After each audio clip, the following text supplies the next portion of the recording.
নমস্কার বন্ধুরা, তো আইকুর তরফ থেকে আরেকটা বাজেট রেঞ্জ স্মার্টফোন খুব তাড়াতাড়ি আসতে চলেছে। এবারের ফোনটার নাম হলো আইকু Z9 Lite 5G। তুই যদি এই ভিডিওতে আমরা ডিসকাস করবো এই যে আইকুর তরফ থেকে নতুন স্মার্টফোন যে আসতে চলেছে, এটার পুরো ডিজাইন, স্পেসিফিকেশন আর প্রাইস, আর যে দাম এটা লঞ্চ হবে তো সেই দাম এটাই সবচেয়ে ভালো ডিভাইস হবে কি হবে না, এই ভিডিওতে আমরা এটা সম্বন্ধে আলোচনা করবো।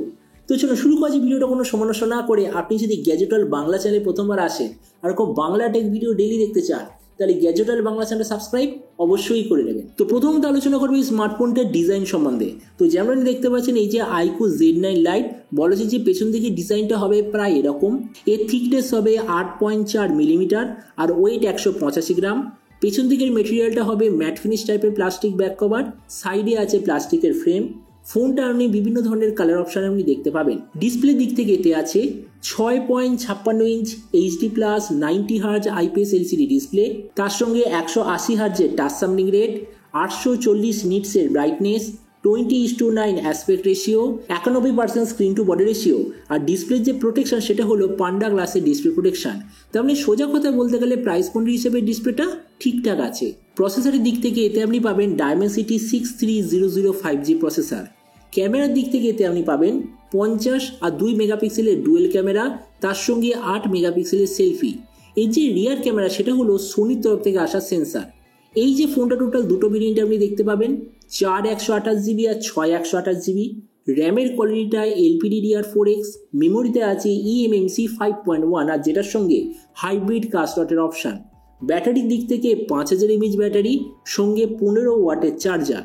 আর কানেক্টিভিটি হলো USB Type-C, তবে এর যে চার্জার সেটা আপনাকে আলাদাভাবে নিতে হবে। তো এবার এই স্মার্টফোনের বাকি কিছু ফিচার বলতে গেলে এতে আপনি পাবেন Android 14 out of the box, 3.5mm Jack, single speaker, সঙ্গে আছে সাইড মাউন্টেড ফিঙ্গারপ্রিন্ট সেন্সার। আর এর OS আপডেট সাইকেলের দিক থেকে বলতে গেলে 2 বছরের মেজর OS আপডেট আর 3 বছরের সিকিউরিটি আপডেট পেয়ে যাবেন। তো এবার সবচেয়ে মেন জিনিস, ফোনটা কি দামে লঞ্চ হবে আর কবে লঞ্চ হবে। দেখুন, আমি শুনেছি আগামী 20 দিনের মধ্যে ফোনটা অফিসিয়ালি লঞ্চ হয়ে যাবে। আর এরপর আমি যদি প্রাইস সম্বন্ধে বলি, তো দেখুন এই স্মার্টফোনটি ইন্ডিয়ান মার্কেটে লঞ্চ হবে এক্স্যাক্টলি 10,500 টাকায়, ওই ভিভো T3 লাইটের মতো।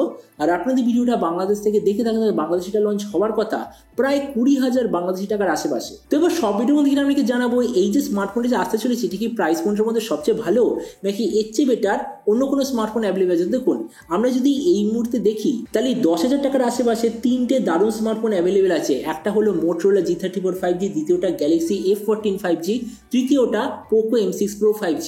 তো আমরা যদি তিনটে ফোনের সঙ্গে কম্পেয়ার করি, প্রথমত ডিসপ্লে, এই দিক থেকে আমি বলবো আইকো ডিসপ্লেটা সবচেয়ে নিচে, কেননা এতে আপনি পাবেন পুরনো যুগের মতো V-shaped নচ, তার সঙ্গে HD+ ডিসপ্লে আর 90 Hz রিফ্রেশ রেট। তার মানে সে বুঝতেই পারছেন যে এই তিনটে ফোনের দিক থেকে ডিসপ্লেটা চিন্তা করলে সবচেয়ে নিচে আপনি দেখতে পাবেন। প্রসেসরের দিক থেকে এখানেও সবচেয়ে নিচে, কেননা পোকোতে আছে Snapdragon 4 Gen 2, গ্যালাক্সিতে আছে Exynos-এর একটা দারুণ প্রসেসর, মোটোতে আছে Snapdragon 695। তো ওই জন্য আমরা যদি তিনটে ফোনের প্রসেসরের সঙ্গে কম্পেয়ার করি তাহলে এই যে Dimensity 6300 এটা অনেক বেশি নিচে।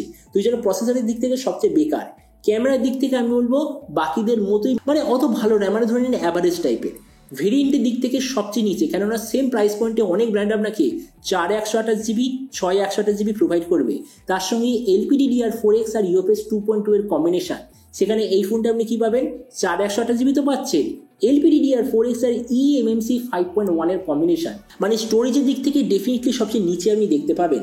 তাছাড়া ব্যাটারি আর চার্জারের দিক থেকে এটাও আমি বলবো সবচেয়ে বেকার। কেননা দেখুন, কিছু ব্র্যান্ড দিচ্ছে 6000 mAh ব্যাটারি, কিছু দিচ্ছে 5000 mAh ব্যাটারি, সবাই যে চার্জার সেটা দিচ্ছে 18 ওয়াট বা তার চেয়ে ফাস্টার। কিন্তু সেখানে আইকোরি ফোনটা আপনি পাবেন 15 ওয়াটের চার্জার, আবার চার্জারটা আলাদাভাবে আপনাকে কিনতে হবে। তার মানে সে বুঝতেই পারছেন যে ব্যাটারি আর চার্জারের কম্বিনেশনটা প্রাইস পয়েন্টের মধ্যে আমি বলবো সবচেয়ে নিচে।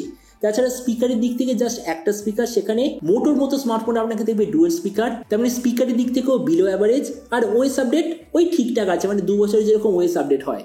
তেমন দেখুন, ভিডিওর আসলে এটাই বলবো, যদি আপনি আইকু ব্র্যান্ডের স্মার্টফোন নিতে চান তাহলে 10,000 টাকায় ঠিক আছে, এটা আপনি নিতে পারেন। কিন্তু আপনি যদি অলরাউন্ড ক্যাটাগরিতে স্মার্টফোন নিতে চান যাতে 5G থাকবে, তো আমার মতো মনে হয় Motorola G34 5G, Galaxy F14 5G আর Poco M6 Pro 5G আপনাদের জন্য সবচেয়ে বেটার চয়েস হবে। তো এবার আপনি যে কোনো সমস্যা জানাবেন, এই যে 10,000 টাকা যে আইকো Z9 Lite যে আসতে চলেছে, তো আপনি কি এই দামে এটা নিতে চান নাকি অন্য কোনো স্মার্টফোন আপনি চুজ করতে চান, এটা সম্বন্ধে যে কথা বলতে আমাকে একদমই ভুলবেন না।